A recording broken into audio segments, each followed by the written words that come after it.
So Zacchaeus' day began as your day should begin each day. He wanted to see Jesus. He wanted to make a connection with God. And he wanted it desperately. Is that how you wake up each day? Wanting to make a connection with God and wanting it desperately? Well, maybe after your coffee. Zacchaeus was literally out on a limb. Literally. He was ready to risk ridicule and embarrassment, and that's what he was going to get, and he knew it. People were going to say, who does he think he is? Doesn't he know what a sinner he is? What's he doing here? Everyone knew he was no good, a cheat, immoral. At least that's what they thought. And that's what they said behind his back, and maybe even to his face sometimes. And no matter what we say to each other, what others think and say about us matters to us, often more than we would like. Now, as we read this story today, two things show how desperate Zacchaeus was to see Jesus. The first was he ran. He ran. No Middle Eastern man would ever run, because his robe would come up and people would see his ankles, and that was scandalous. I mean, we don't even see men run very much, especially after OJ. And I had mentioned it before when we looked at the prodigal son. When the son was far off, scandalously, the father with great grace ran to his son. Zacchaeus was desperate to see him. The other was he climbed a tree. How many adults have you seen climb a tree recently?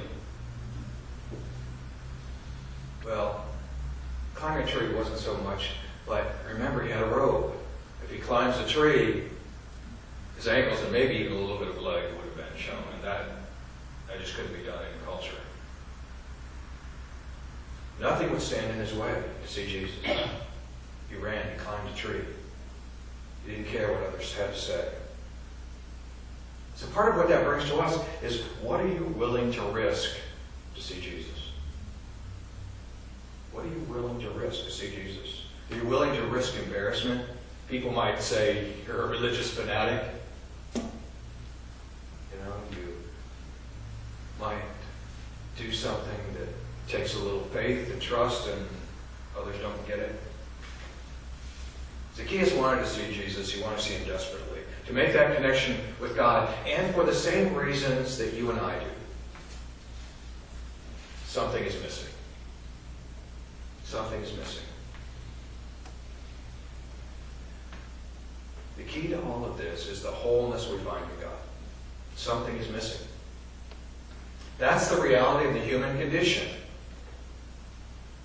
Or maybe I'm wrong. Anyone here have a perfect life?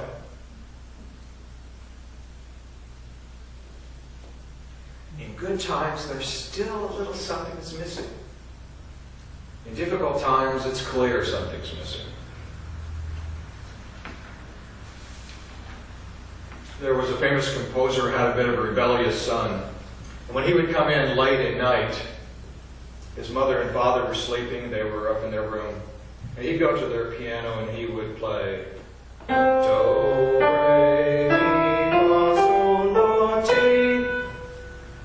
And he'd get up. Any of you a little anxious at this point? He'd get up and he'd go to his room, and his father would just be sitting there trembling, not knowing what to do. And finally he would get up and go downstairs and play that last note. Maybe later Carol will play that C for us. Something's missing. And sometimes we can't get a finger on that. Sometimes we can. Often in our lives, we experience that something is missing. We forgive, but not completely. We serve, but not completely. We are generous, but not completely. We follow Christ, but not completely.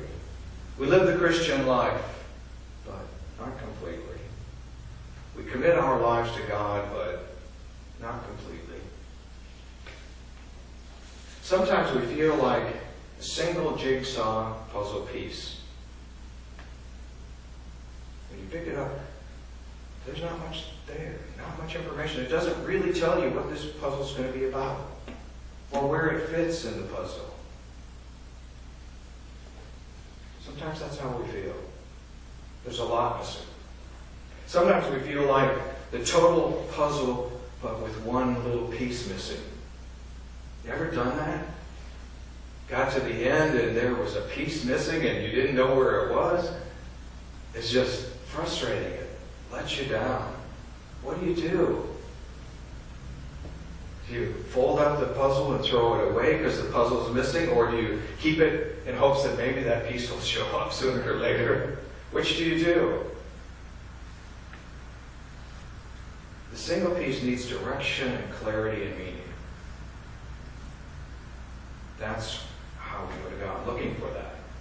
The puzzle with a piece missing needs completeness and needs closure. If only we knew, if only we had it.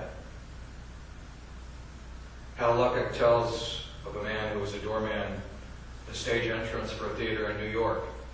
And he did that job for 17 years. And in all of those 17 years, he never once went inside that theater to see a production. So near, and yet something was missing. Fred Craddock imagines a conversation with an old greyhound. You know those greyhounds, those large, long-legged animals who in Florida and other places will chase those mechanical bunnies. People will bet on them. Well, when they retire, they're either adopted or destroyed. They're very gentle animals.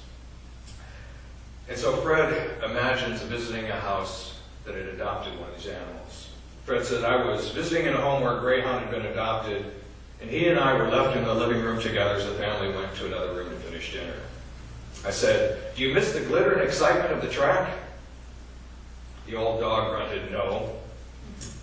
What's the matter? I asked. Did you get too old and stop winning? Get treated badly?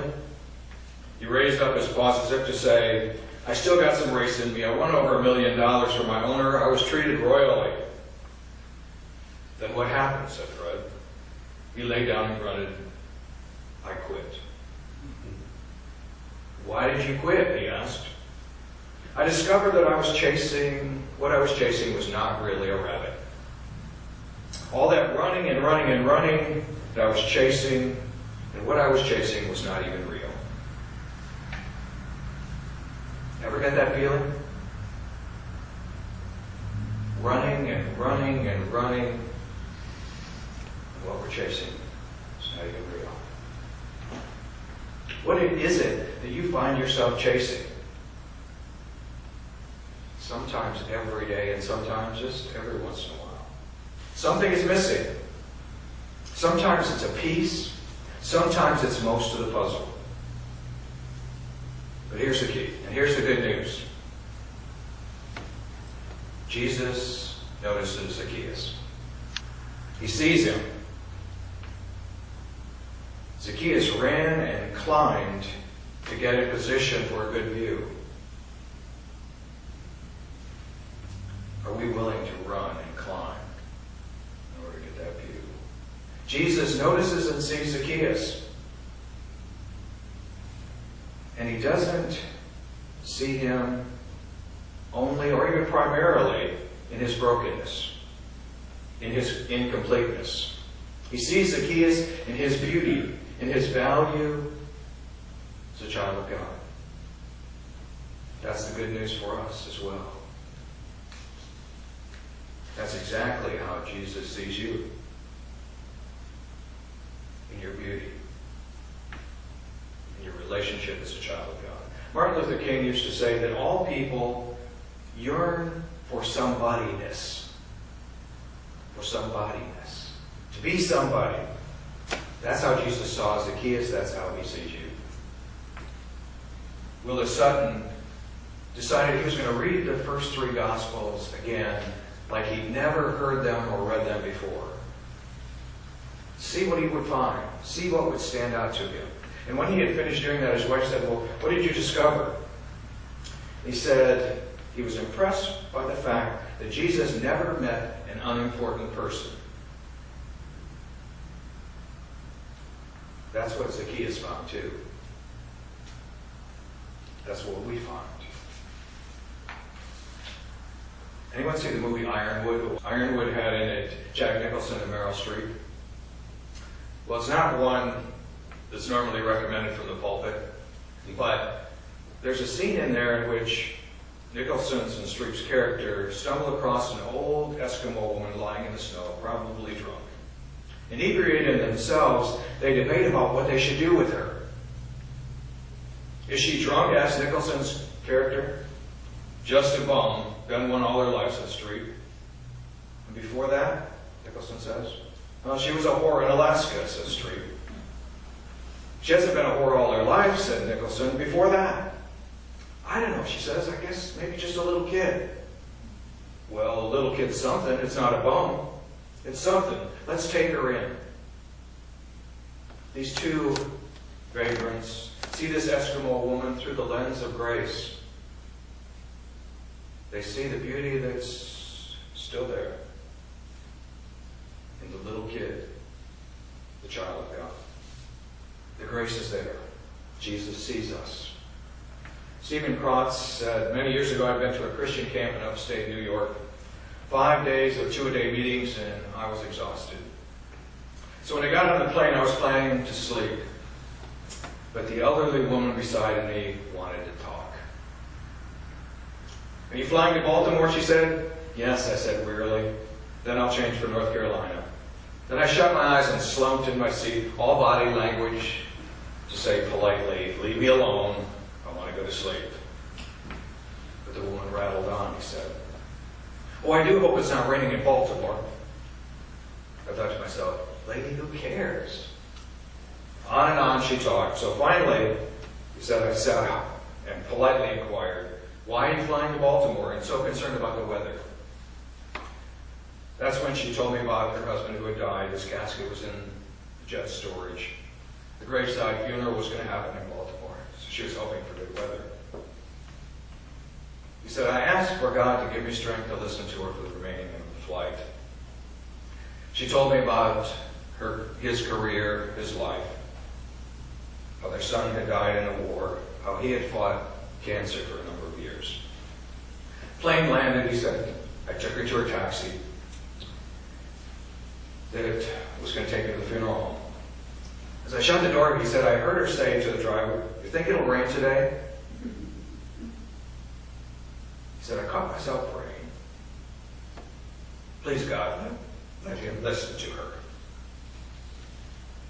Jesus sees us, and we are in turn called to see others. Sometimes we're called to be Jesus.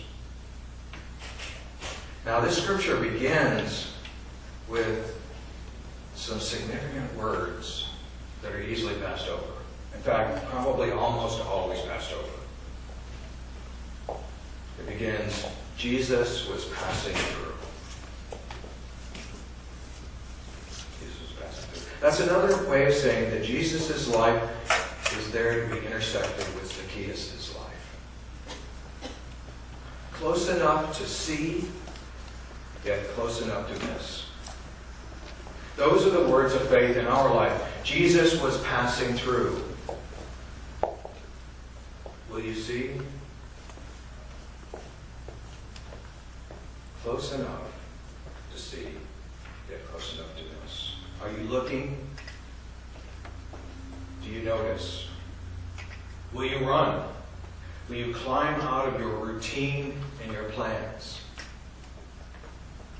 What keeps you from noticing?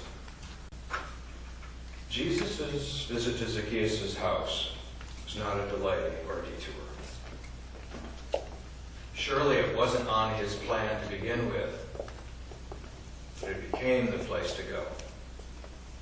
In our lives, those things that come up disrupt our plans, disrupt our routine, may seem like distractions, but they're not. They're not delays, they're not detours. They're places where Jesus is ready to intersect our life. Jesus is passing by, ready to see us, ready for us.